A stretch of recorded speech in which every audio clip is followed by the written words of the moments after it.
নমস্কার, অপর্ণা হোম কুকিংয়ে সবাইকে স্বাগত জানিয়ে আমি অপর্ণা আরও একটি নতুন রেসিপি শুরু করছি। আজকের রেসিপি হলো পটলের দোরমা। থাকছে আমিষ নিরামিষ দুই রকম পুর আর সঠিক গ্রেভি বানানোর পদ্ধতি। রেসিপিটি ভালো লাগলে অবশ্যই লাইক, শেয়ার, সাবস্ক্রাইব করার অনুরোধ রইল। চলুন রেসিপিটি শুরু করি। 1 কেজি পটল ভালো করে ধুয়ে পরিষ্কার করে জল ঝরিয়ে নিয়েছি, দিয়ে খুব ভালো মতন করে শুকনো কাপড় দিয়ে মুছে নিয়েছি। এবার খোসাটা ভালো করে ঘষে পরিষ্কার করে নিলাম। এরকমভাবে সমস্ত পটলগুলোর খোসা পরিষ্কার করে নিয়েছি।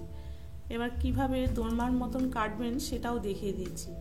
উপরের মোটার অংশটা একটুখানি ফেলে দিয়ে একটি ছোট বড় ভাগ করে পটলটি কেটে নিতে হবে। এই সমান হচ্ছে, সমানে না করে একটুখানি মাথার দিকটা এইভাবে অংশটা কেটে নিতে হবে, যেন মাথার দিকের অংশটা একটু বেশি থাকে। একটি চামচ দিয়ে ভেতরের বীজগুলো এভাবে আস্তে করে বের করে নিতে হবে। খুব বেশি চাপ দেওয়া যাবে না, খুব বেশি চাপ দিলে পটলটা আবার ফেটে যায়। এভাবে হালকা চাপ দিয়ে পটলের ভেতরের বীজগুলো বের করে নিতে হবে।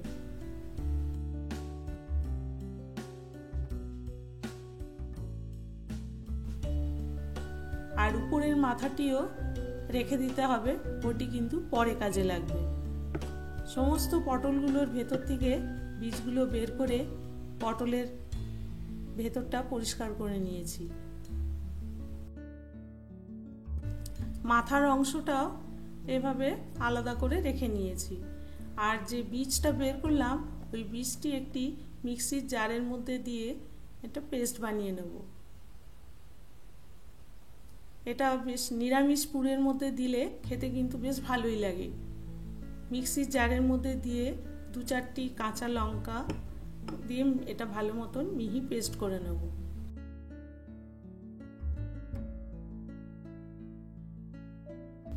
পটলের বীজগুলো মিক্সিতে এভাবে পেস্ট করে নিলাম। একটি বাটির ওপর ঢেলে নিচ্ছি। এবারে পুর বানানোর পালা। কড়াই বসিয়ে দিয়ে দিলাম 2 চামচ সরষের তেল। প্রথমে আমি নিরামিষ পুরটা বানাবো। তেলের মধ্যে দিয়ে দিলাম অল্প একটুখানি গোটা জিরে ফোড়ন, আর দিয়ে দিচ্ছি কুচনো কাঁচা লঙ্কা আর অল্প একটুখানি আদা বাটা। কাঁচা লঙ্কা আর আদাটা একটুখানি নাড়াচাড়া করে 1 সেকেন্ড ভেজে নিয়ে দিয়ে দিচ্ছি কোরানো নারকেল। নারকেল কোড়াটা দিয়ে বেশ ভালো করে নাড়াচাড়া করে নারকেল কোড়াটা আগে ভেজে নিতে হবে। নারকেলটা বেশ ভালো মতন যখন ভাজা হয়ে যাবে, তারপর বীজের পেস্টটা দিয়ে আবারও নাড়াচাড়া করে বীজটা একটু ভেজে নিতে হবে।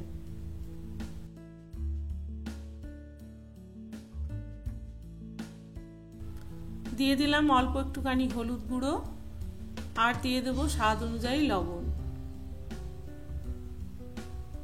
লবণ আর হলুদ গুঁড়ো দিয়ে আবারও এটা নাড়াচাড়া করে বেশ ভালো করে ভেজে নিতে হবে। অল্প একটুখানি কাশ্মীরি লঙ্কার গুঁড়ো অ্যাড করেছি কালারটা ভালো আসার জন্য। খুব ভালো মতন সব কিছু মিশিয়ে নিয়ে বেশ কিছুক্ষণ ধরে এটা ভালো করে ভাজা ভাজা করে নিতে হবে। অ্যাড করে দিচ্ছি 1 মুঠো ছানা। ছানার বদলে পনির থাকলে পনিরও গ্রেট করে দিতে পারেন। আর এই নিরামিষ পুর অনেক রকমভাবে বানানো যায়। ডাল দিয়ে, ছোলার ডাল দিয়ে কিংবা মুগের ডাল দিয়েও পুরটা বানানো যায়, তাতেও বেশ খেতে ভালো লাগে। অল্প একটুখানি স্বাদটা ব্যালেন্সের জন্য চিনি অ্যাড করলাম। এবারে অ্যাড করব কিছুটা কাজু বাদাম আর আমন্ড মিক্সিতে গুঁড়ো করে নিয়েছি, আর কিছুটা কিশমিশ। সব কিছু দিয়ে খুব ভালো মতন করে আবারও মিশিয়ে নিচ্ছি। এবারে দিয়ে দিচ্ছি কিছুটা আলু সেদ্ধ। আলুটা দিয়ে খুব ভালো মতন করে আবারও মিশিয়ে বেশ কিছুক্ষণ নাড়াচাড়া করে ভেজে নিতে হবে।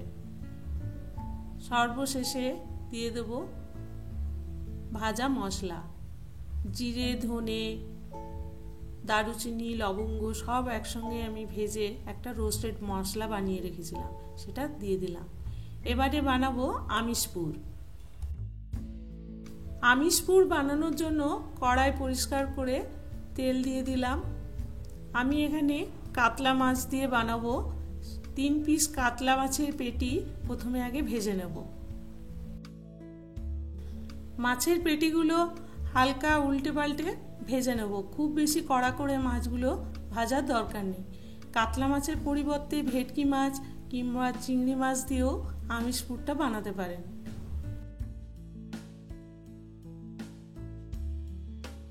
মাছগুলো ভেজে তুলে নিয়ে ওই তেলের মধ্যে দিয়ে দিলাম গোটা জিরে ফোড়ন আর দিয়ে দিচ্ছি 1 মুঠো কুচনো পেঁয়াজ। পেঁয়াজটা প্রথমে একটু হালকা লালচে করে ভেজে নেব।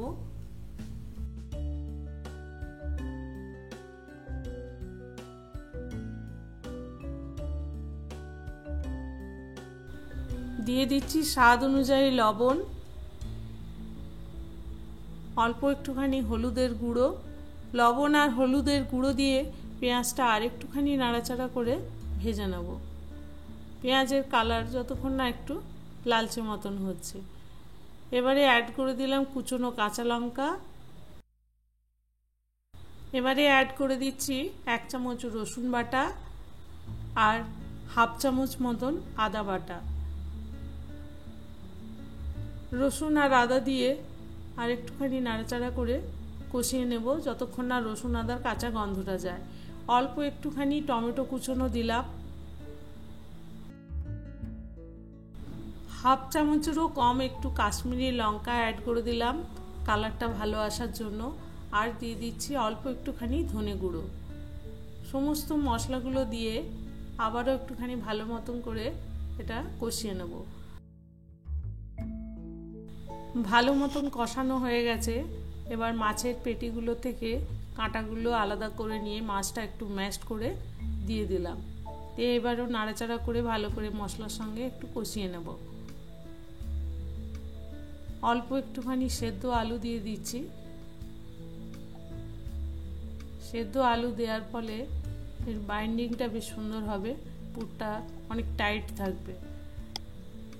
ভালো মতন মিশিয়ে নিয়ে অল্প একটুখানি গরম মশলার গুঁড়ো ছড়িয়ে এটা নামিয়ে নেব। তৈরি হয়ে গেল আমার আমিষ পুর। এই পুরগুলো একটি বাটিতে ঢেলে রেখে আগে ঠান্ডা করে নেব। কড়াই বসিয়ে দিয়ে দিলাম 1 চামচ মতন সর্ষের তেল। এবার পটলগুলো ভেজে নেব। পটলগুলো আমি অল্প একটুখানি লবণ মাখিয়ে নিয়েছি। ভেতর এবং বাইরে 2 সাইডেই অল্প একটুখানি লবণ ঘষে ঘষে মাখিয়ে নিয়েছিলাম। এবার পটলগুলো হালকা নাড়াচাড়া করে একটু ভেজে নেব। খুব বেশি কড়া লাল করে ভাজার দরকার নেই, হালকা এভাবে নাড়াচাড়া করে ভেজে নিতে হবে। পটলগুলো আমার প্রায় ভাজা হয়ে গেছে, এর থেকে বেশি ভাজার প্রয়োজন নেই। এবার পটলগুলো আমি তুলে নিচ্ছি। এর থেকে যদি বেশি ভাজা হয় তাহলে পটলের ভেতরে পুরটা ঢোকানো যাবে না। এবারে যে মাথার অংশটা ছিল ওটাও এভাবে নাড়াচাড়া করে ভেজে নিলাম। এবারে হচ্ছে পুর ভরার পালা। পটলগুলো একটু ঠান্ডা হয়ে গেছে আর পুরটাও ঠান্ডা হয়ে গেছে। এবার সমস্ত পটলের মধ্যে আমি পুরটা ভরে নিচ্ছি। এইভাবে সমস্ত পটলের ভেতরে আমি ভরে নেব। এভাবে সমস্ত পটলের মধ্যে পুরটা দিয়ে দেব। পুরটা দেওয়ার পর অল্প একটুখানি ময়দার গোলা উপরে লাগিয়ে তারপর উপরের অংশটা এভাবে জুড়ে দেব। এর সাইড থেকে একটু ময়দা লাগিয়ে দেব। 2 চামচ ময়দা একটু জল দিয়ে আঠা আঠা মতন করে মেখে নিয়েছিলাম, সেই ময়দাটা দিয়ে এটা সিল করে দিচ্ছি। এর ফলে যখন গ্রেভিতে ফুটবে তখন টুপিটা খুলে গেলেও ভেতর থেকে কিন্তু পুরটা বেরিয়ে যাবে না। এবার গ্রেভি বানানোর পালা। কড়াই বসিয়ে দিয়ে দিচ্ছি তেল 2 চামচ। আমি এখানে শুধু আমিষ পুরের গ্রেভিটাই বানাচ্ছি, নিরামিষ পুরের গ্রেভি বানাচ্ছি না। আর যদি আপনারা নিরামিষ বানাতে চান সেক্ষেত্রে পেঁয়াজ আর রসুনটা বাদ দিয়ে দেবেন, বাকি সব একই থাকবে। গোটা গরম মশলা ফোড়ন দিয়ে ফোড়নটা একটু ভাজা ভাজা হওয়ার পরেই দিয়ে দিলাম পেঁয়াজ বাটা। একটি বড় সাইজে পেঁয়াজ বেটে রেখেছিলাম সেটা দিলাম, 1 চামচ রসুন বাটা দিলাম। পেঁয়াজ বাটা অবশ্যই ব্যবহার করবেন, কুচনো পেঁয়াজ ব্যবহার করবেন না, তাহলে গ্রেভিটা খুব একটা মোলায়েম হবে না। দিয়ে দিলাম 1/2 চামচ আদা বাটা।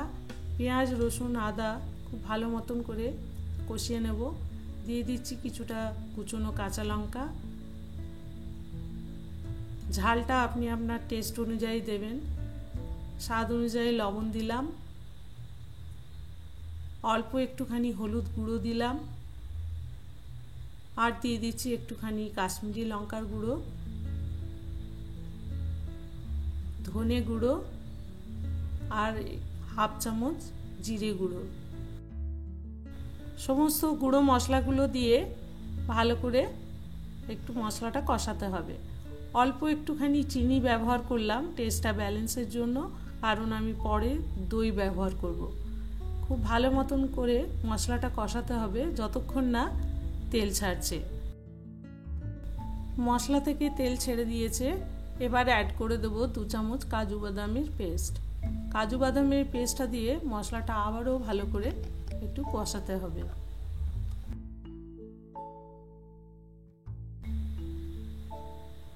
খুব ভালো মতন করে মশলাটা কষিয়ে নিতে হবে, মশলার থেকে যেন কাঁচা গন্ধটা না থাকে। এবারে অ্যাড করছি 1 কাপ টক দই। আপনি আপনার পরিমাণ মতন মশলাগুলি অ্যাড করবেন। দইটা দিয়ে খুব ভালো মতন করে কষাতে হবে, আর এই সময় গ্যাসের ফ্লেমটা কিন্তু লোতে রাখবেন, নালে দইটা কেটে যাওয়ার সম্ভাবনা থাকে। দইয়ের বাটি ধোয়া জল অ্যাড করে দিলাম, দিয়ে একটু ঢাকা দিয়ে এটা ফোটাবো।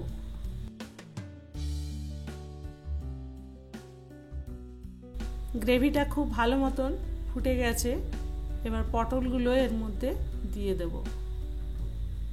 গ্যাসের ফ্লেমটা একদম লো টু মিডিয়াম হিটে রেখে পটলগুলো গ্রেভির উপর দিয়ে ফোটাতে হবে। খুব বেশি হাই হিটে পটলগুলো কিন্তু ফোটানো যাবে না, তাহলে পটলের মাথাগুলো সব খুলে যাবে আর পটলটা ভালো সেদ্ধ হবে না। ঢাকা দিয়ে এটা আমি 5 থেকে 7 মিনিট ভালো করে ফোটাবো। 5-7 মিনিট হয়ে গেছে, পটলগুলো খুব সুন্দর সেদ্ধও হয়ে গেছে। হালকা গ্রেভি থাকা অবস্থাতেই পটলটা নামিয়ে নিতে হবে, কারণ ঠান্ডা হয়ে গেলে পটলের গ্রেভিটা আরও অনেক শুকিয়ে যাবে। 1/2 চামচ গরম মশলার গুঁড়ো ছড়িয়ে ভালো করে মিশিয়ে দিলাম। গ্যাসের ফ্লেমটা এবার অফ করে দেবো। তৈরি হয়ে গেল আমার পটলের দোরমা। রেসিপিটি ভালো লাগলে অবশ্যই লাইক শেয়ার সাবস্ক্রাইব করার অনুরোধ রইল, আর কমেন্ট করে জানাবেন আপনার কেমন লাগলো। আজ এই পর্যন্ত, আবার নতুন কোনো রেসিপি নিয়ে হাজির হব। ভালো থাকবেন, সুস্থ থাকবেন, ধন্যবাদ।